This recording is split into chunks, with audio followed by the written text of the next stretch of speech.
Good evening, everybody. Local test scores from last spring's Smarter Balanced assessments are now out.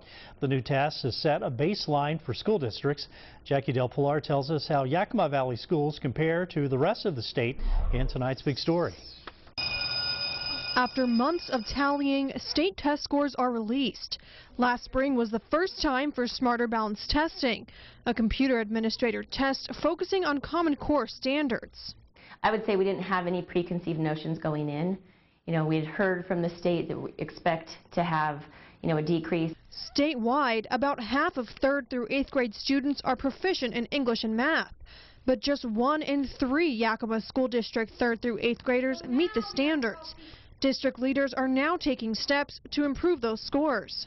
Well, once we can review the data in more depth and see within the claim areas what are some of our strengths and what are areas that we can improve upon, that's where we'll go within our curriculum. Test scores for 11th graders across Washington came in on the low side.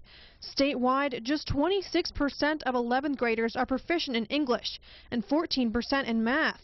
Yakima and Sunnyside school districts generally mirror those scores, but educators say those scores are not an accurate reflection, with many 11th graders opting out of the tests.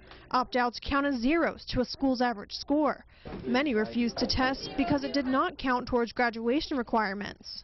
From now on, it's more of a requirement, and so you won't see the opt-out issue like you saw this year.